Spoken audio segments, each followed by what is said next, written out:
Ravi de vous retrouver sur la panafricaine Média. Bienvenue dans ce nouveau numéro de Talk Africa. Vivre ensemble dans la paix et la sécurité en Afrique est le souhait de la plupart des Africains. Pour atteindre cet objectif, divers moyens sont envisagés afin d'éviter les tensions entre les nations africaines. Cependant, selon l'ONU, au cours des 12 derniers mois, le nombre de décès liés au conflit a atteint un niveau record depuis 28 ans et un quart de l'humanité vit dans des zones touchées par le conflit, tandis que les autorités et les organisations non gouvernementales poursuivent plus ou moins leurs efforts dans cette lutte. Quels sont les défis spécifiques auxquels l'Afrique est confrontée dans la promotion de la paix entre les nations? Comment les organisations régionales africaines et les organisations non gouvernementales participent-elles à la construction de la paix en Afrique? On en parle dans cette émission et je reçois deux invités, Madame Adjaratou Ouara Aïdara Ndiaye. Elle est directrice exécutive de l'ONG Partners West Africa Sénégal. C'est un réel plaisir de vous avoir sur ce plateau. Un réel plaisir, Madame Boukaka. En face de vous, nous avons Monsieur Sidi Mokhtar Cissé.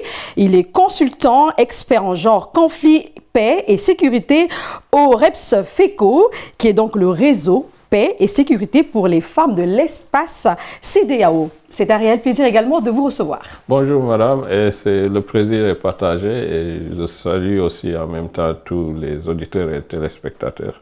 Merci beaucoup. Nous parlons de la paix entre les nations, mais d'abord, je commence avec vous, Monsieur Cissé. En quoi la diplomatie et les négociations sont-elles essentielles pour parvenir à des accords de paix durables?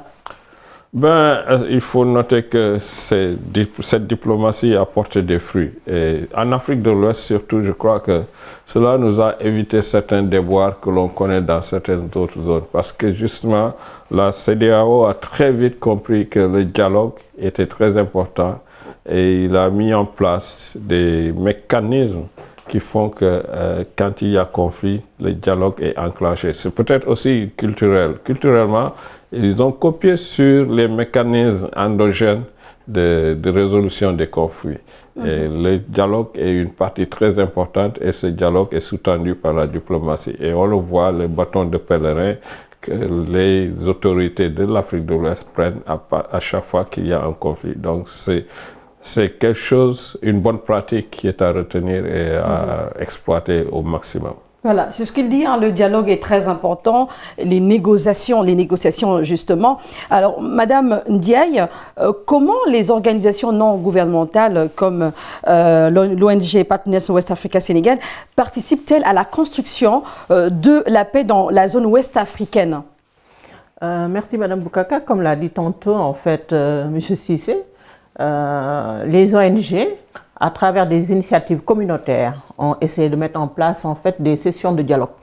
Au niveau, surtout comme vous l'avez dit tantôt, l'ONG Partners West Africa qui a eu à mener des activités dans l'espace Sahel, également dans l'espace soudano-sahélien, avec des sessions de dialogue qui ont permis de mettre ensemble des jeunes, des femmes, mais également avec des forces de défense et de sécurité au niveau local pour discuter en fait des problèmes, parce qu'il y a des problèmes en fait et des réalités. Également au niveau des frontières, parce que bien que les frontières soient intangibles, mais elles sont imaginaires, puisque c'est des frontières qui ont été érigées par la colonisation. Effectivement. Et on retrouve donc les mêmes peuples donc, au niveau de ces frontières, donc qui ont des réalités qui diffèrent des réalités des nations. Par exemple, je vais donner l'exemple de la Gambie et du Sénégal, parce qu'on trouve en fait des peuples Diola, Mandingue, à la frontière trijonction Sénégal, Mauritanie, Mali, on trouve les Peuls, à la frontière Ghana, Côte d'Ivoire avec les peuples Akan. Donc on voit que c'est des peuples qui doivent jouer dans la résolution des problèmes. Mais comment? Donc ce sont ces sessions de dialogue. Donc l'arbre à palabre, qui est une initiative endogène, donc qui est bien africain, mais également les femmes se retrouvent en général au niveau des bornes fontaines pour discuter. Et comme on dit, le soir, ce sont ces femmes également qui vont échanger avec leurs maris. Et c'est comme ça qu'on trouve en général des solutions en Afrique. Justement, est-ce que ces femmes sont écoutées? Ces femmes c'est au niveau décisionnel qu'elles ne sont pas souvent écoutées, mais il faut dire qu'en Afrique, les femmes donc, ont un réel pouvoir. Elles ont toujours eu ce pouvoir. On cite souvent les initiatives féminines, par exemple dans la région du fleuve Mano, lorsqu'il y a eu en fait cette crise, ce sont les femmes de la région du fleuve Mano qui ont permis de résoudre ce problème entre le Libéria, la Sierra Leone et les femmes de la Guinée et de la Côte d'Ivoire, il faut dire. Également les femmes de la Casamance, lorsqu'il y a eu en fait la Casamance au Sénégal. La Casamance au Sénégal, ce sont les femmes de la Casamance, mais surtout celles du bois sacré, qui ont permis donc de trouver une piste de solution qui a aujourd'hui donné ses fruits. Au Mali également, ce sont les femmes maliennes, lorsqu'on a signé le processus, donc lorsqu'on a mis en place plutôt le processus d'Alger, qui ont permis donc aux belligérants d'aller vers une porte de sortie. Donc pour dire en fait que c'est une fausse impression de dire que les femmes ne sont pas écoutées parce qu'elles font plus de 55% de la population de ces trucs, mais en fait elles n'ont pas un certain niveau d'éducation, ce qui est malheureux quand même. D'accord. Donc elles jouent le rôle de médiatrice en même temps, ça permet justement de parler de cette médiation. Monsieur Cissé, parlons de cette médiation des conflits entre les nations africaines. Quel est le rôle que joue l'Union africaine, par exemple? L'Union africaine, je dois dire qu'au début, ils ont beaucoup appris.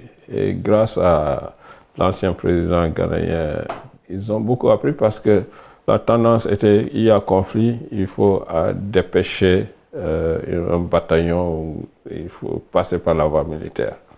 Et ils ont appris sur ça et la CEDEAO a été l'un des éléments déclencheurs de ce processus-là où ils disent qu'il faut maintenant commencer à parler et instituer des dialogues. Et c'est ainsi qu'il y a eu beaucoup de financement pour le dialogue, parce qu'il n'y avait pas de financement pour le dialogue. Le financement était pour les armées.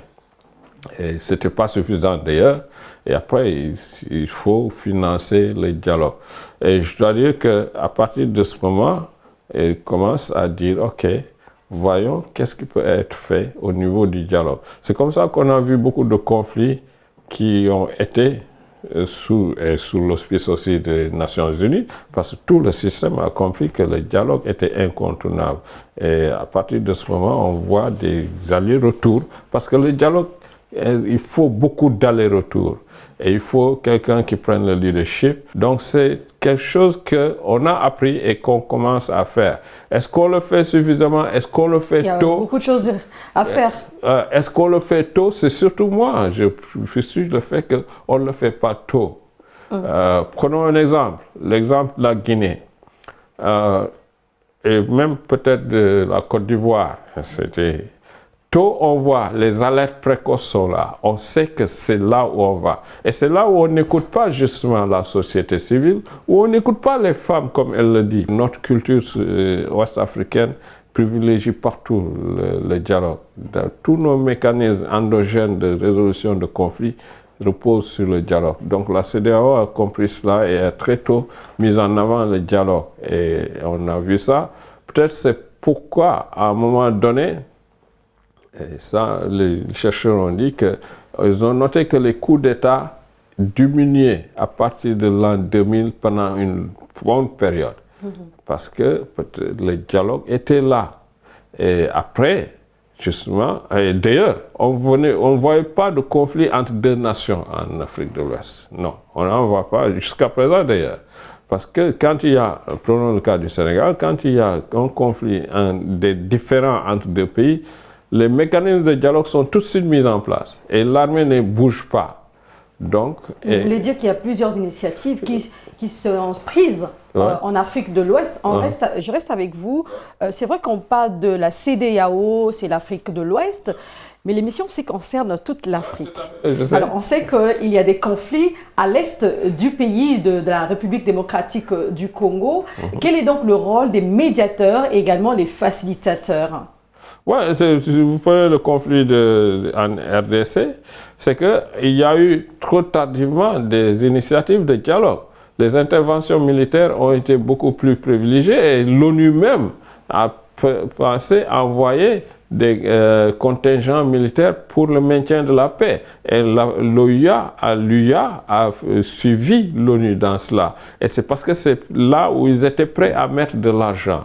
On ne mettait pas de l'argent dans le dialogue à ce moment-là. Et personne ne faisait un plaidoyer pour avancer vers le dialogue et convoyer l'argent vers le dialogue. On préférait avoir des contingents casques bleus, etc., pour, contenir le conflit, maintenir ça et rester là-bas en paix négative, parce que c'est une paix négative, cela. Et là, à partir de ce moment, ils ont compris et ont changé. Et c'est là où l'Afrique de l'Ouest est venue en montrant que c'est possible. Le dialogue peut éliminer les interventions militaires. Et c'est là où on le voit de plus en plus. Prenons le cas du Libéria, ça c'est fini. Elle l'a dit. C'est quand les femmes se sont levées et forcé les hommes à se parler que le conflit, c'est assez. Donc, ils ont vu et compris après que le dialogue était très important, la démarche diplomatique était très importante. Donc, il faut écouter les femmes. Je suis d'accord avec vous. Justement, on va écouter Madame Ndiaye. Par rapport à cet exemple entre la RDC et le Rwanda, le conflit continue toujours. Je dirais même les conflits. Qu'est-ce qu'il faut faire en ce moment-là? Quel est le rôle de ces médiateurs-là? Qu'est-ce qui se passe à l'est du pays, de la République démocratique du Congo? Je pense que, comme il l'a dit tantôt, on a oublié en fait, certes, on a utilisé l'outil dialogue un peu tard, mais également on a oublié en fait de mettre en avant les femmes. L'Union africaine a formé tardivement, mais quand même elle a fait des femmes médiatrices qu'on appelle les femmes wise. Mais ce qu'ils ont oublié, c'est de former des femmes médiatrices communautaires, parce que c'est des conflits en fait intracommunautaires en fait qui ont donné en fait maintenant des conflits interpays, comme il l'a dit tantôt. Ça fait longtemps qu'on n'a pas noté de conflits interpays dans cette zone. Donc ces femmes médiatrices ont été formées, c'est-à-dire l'Union africaine a mis en fait de l'argent, comme vous l'avez dit tantôt, à former des femmes, mais qui ne sont pas utilisées. Parce que ces femmes médiatrices sont souvent utilisées, comme vous l'avez dit tantôt, dans la zone Afrique de l'Ouest, alors qu'on parle de l'Afrique. Parce qu'il faut dire en fait que la CEDEAO est un exemple donc, de communauté économique qui marche, donc qui a écrit énormément de choses, l'alerte précoce qui marche. Et je pense que la CEMAC devrait tirer les expériences et les leçons apprises de la CEDEAO, et peut-être les femmes de ces zones, donc aussi bien de l'Afrique centrale que de l'Afrique de l'Ouest, essayer en fait de voir comment avec les autres femmes de l'Afrique de l'Ouest. Puisque vous êtes déjà avancé, si on peut le dire ainsi, en Afrique de l'Ouest, est-ce qu'il ne faudrait pas aussi peut-être aider ces femmes qui sont en Afrique centrale pour trouver des solutions dans ce sens? C'est pour ça que je parle de partage d'expériences et de leçons apprises de l'Afrique de l'Ouest pour l'Afrique centrale, l'Afrique de l'Est et les autres zones. Nous avons l'exemple du Sénégal avec les Badianogo, qu'on oublie souvent parce qu'elles étaient... En français, c'est... Badiane, c'est tante, c'est la tante, donc la sœur du père en général. Si vous pouvez expliquer leur rôle, justement. Le rôle, en fait, ces femmes sont des femmes médiatrices maintenant communautaires qui avant étaient utilisées dans le cadre de la santé maternelle et infantile, d'abord pour faire accepter la contraception, mais également accompagner dans les campagnes de vaccination. Aujourd'hui, elles sont utilisées dans la résolution des conflits, elles sont utilisées dans les conflits, les violences faites aux femmes et aux enfants. Donc, c'est des femmes aujourd'hui qui sont utilisées dans d'autres programmes de développement. Parce que, comme on le dit tantôt, il n'y a pas de développement sans paix, sans stabilité. Et l'absence de guerre n'est pas une paix. Ça veut dire que ce n'est pas parce qu'il n'y a pas de guerre qu'il y a une paix. Et ces femmes font de l'anticipation, de la prévention des conflits au sein des familles, au sein des communautés. Donc, c'est des femmes qui, aujourd'hui, ce modèle a été utilisé par l'Union africaine à travers donc, le Bureau Paix et Sécurité pour les élections, parce qu'il ne faut pas oublier qu'en 2024, il y a 14 élections, près d'une quinzaine d'élections qui sont organisées, qu'on appelle Eutujam. Donc, M. Cissé connaît très bien, parce que le RESFECO fait partie de Eutujam, qui est copié par la Mauritanie, il l'appelle Dar es Salaam. Le Tchad voudrait le faire. Donc, pour dire que ces femmes médiatrices, le Tchad a formé des femmes médiatrices communautaires. Par exemple, parce qu'on parle de l'Afrique centrale. Pourquoi ces femmes médiatrices communautaires formées par le Tchad, on ne peut pas l'avoir dans les autres pays de l'Afrique centrale, comme vous l'avez dit tantôt, au Rwanda? Il y a beaucoup de choses à apprendre au Rwanda, mais le Rwanda aussi doit apprendre des autres. Les autres. Le Congo également. Et ces femmes médiatrices communautaires et ces femmes wise qui ont un certain niveau donc pour le plaidoyer pourront être utilisées à bon escient. Et je reviens sur les Nations Unies parce que de plus on parle de réforme en fait des missions des casques bleus. Parce qu'on parle de mission de maintien de la paix. Avant de maintenir quelque chose, il faut qu'elle existe déjà. D'accord. Alors, Monsieur Cissé, ce qu'elle dit est très, très pertinent. Justement, s'il faut parler de l'implication des communautés. Et on sait que dans les communautés, il y a des organisations, il y a des femmes, vous l'avez dit, hein, Monsieur Cissé l'a abordé, Madame Ndiaye également. Et s'il faut parler des hommes et les femmes en même temps, on sait que les États ont une responsabilité dans la préservation de la paix entre les nations. Comment est-ce qu'il faut impliquer davantage les communautés dans ce processus? Bon, je dois dire qu'on parle beaucoup des femmes, mais pour moi, on n'agit pas suffisamment. On sait, la littérature est suffisamment abondante, la connaissance scientifique est suffisamment abondante pour savoir le rôle que les femmes peuvent jouer. Mais on n'ose pas encore mettre les femmes au devant sur les questions de résolution de conflits. Parce que, prenons l'exemple, dans nos armées, au Sénégal, c'est cette année qu'on a un général femme. Dans nos armées, ceux qui sont les conseillers premiers du président sur les questions de conflit, on ne voit pas de femmes du tout. Et là, ça pose problème parce qu'elles ont une façon de voir les choses. Prenez l'exemple de la Casamance, je viens au niveau Sénégal seulement, mais on aurait au niveau des états-majors de l'armée 2-3 femmes, elles vont changer la dynamique de ce conflit-là. C'est important. Vous parlez en tant que défenseur des femmes ou bien... pas seulement, non. C'est un fait réel. C'est un fait réel. Ce n'est pas défenseur de femmes. On a suffisamment étudié, on sait, je l'ai dit, il y a suffisamment de connaissances scientifiques pour voir le rôle des femmes. C'est indéniable. On peut pas le nier. Maintenant, il faut agir par rapport à ça et c'est ce qui n'est pas fait. On a des résolutions qui sont là, des Nations Unies, qui signifient, qui magnifient, qui montrent la voie à prendre pour impliquer davantage les femmes et on tarde à le faire. OK? Et c'est ça le problème. On a beau parler de dialogue, etc., mais même dans les dialogues, la CEDEAO est très avancée dans le dialogue, mais on voit rarement des dialogues qui sont là à l'interne des pays ou entre des pays où les femmes sont en avant. On ne le voit pas du tout. Et ça, c'est amener une autre perspective qui est très importante dans les conflits. Et cette perspective, si on ne l'a pas, on rate le coche. Je suis désolé de le dire, mais on le rate parce qu'on aura des conflits qui vont durer plus long que normal. D'accord. Alors, Madame Adjaratou Ndiaye, vous êtes la directrice exécutive de l'ONG Partners Africa, West Africa Sénégal. Vous avez parlé des actions que vous menez au sein même de la sous-région. Je voudrais savoir, qu'est-ce que vous faites concrètement? Est-ce qu'aujourd'hui, vous arrivez à collaborer avec d'autres organisations régionales? D'autres organisations régionales, société civile, par exemple le RESFECO, la plateforme des femmes du G5 Sahel, la plateforme des femmes pour la paix en Casamance, mais également le groupe de femmes, paix, jeunes et sécurité de la Guinée, au Mali également le WILDAF Mali, pour ne citer que ces organisations, le WANER. Alors qu'est-ce que vous avez remarqué après cette collaboration? Est-ce qu'il y a beaucoup de choses qui restent à faire? Est-ce que vous avez quand même avancé? On va commencer par là. Il faut dire qu'il y a des avancées, mais il y a beaucoup de difficultés. Les difficultés sont liées au financement, parce que de plus en plus, il faut le dire, en fait, les organisations de la société civile maintenant ont des difficultés à capter les financements pour mener les actions. Pourquoi? Comme on l'a dit tantôt, on a de plus en plus une montée en fait des régimes autoritaires, il faut le dire. Et les Américains qui soutenaient beaucoup d'initiatives, donc lorsqu'il y a un coup d'État, donc ils retirent les fonds. Donc la plupart donc, de ces pays, on peut le dire de l'Afrique par exemple, de l'Ouest, le Sahel et la Guinée, donc tous les fonds donc, qui supportaient la démocratie au niveau donc, de ces pays sont gelés et ça c'est dans la constitution américaine. Et l'Europe le mécanisme de financement de l'Union européenne est très très difficile pour ces organisations parce que en termes de ressources, donc c'est très difficile pour ces organisations en fait d'avoir tout ce qu'il leur faut.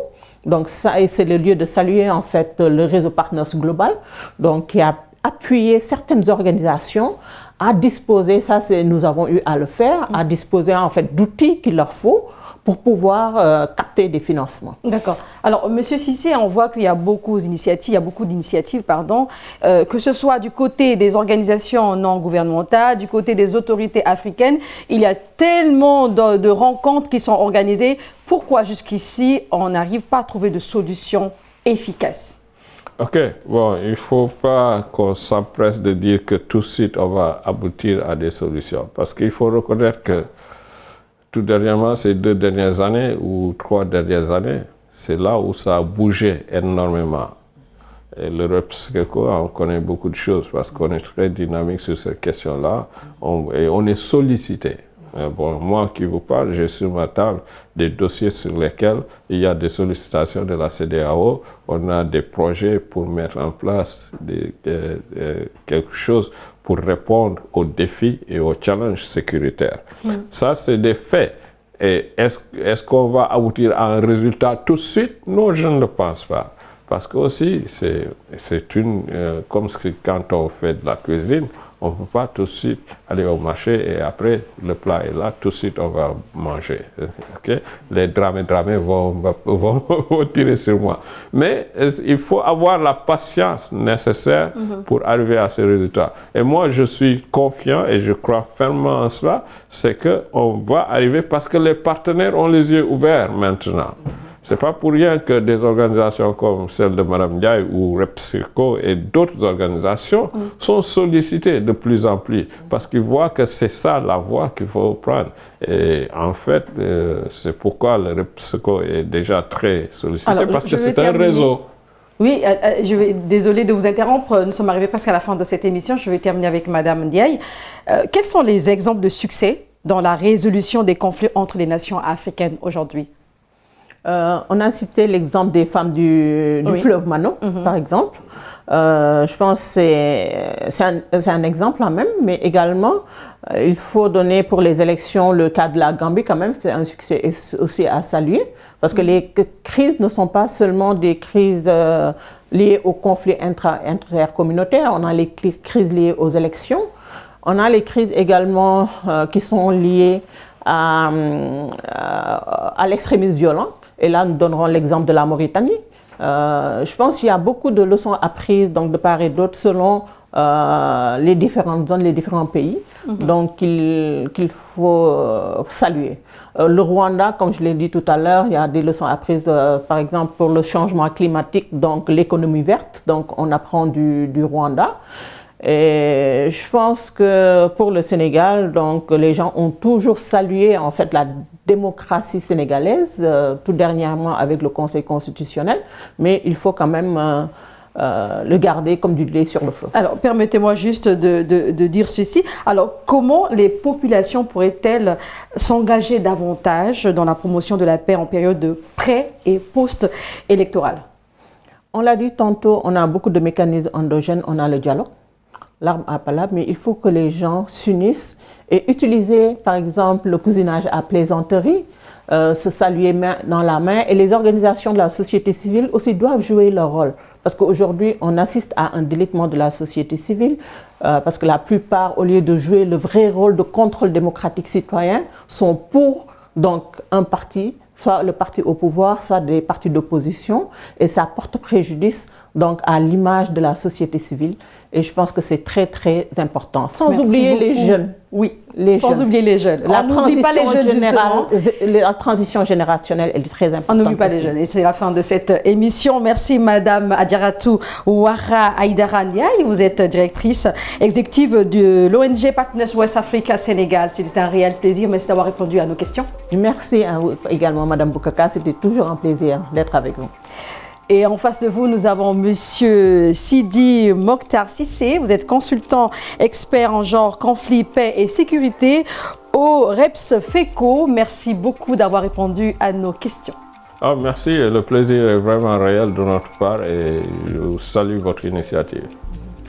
C'est nous. C'est la fin de cette émission. Merci de l'avoir suivi. On se retrouve très bientôt sur Média 1 et surtout, prenez soin de vous.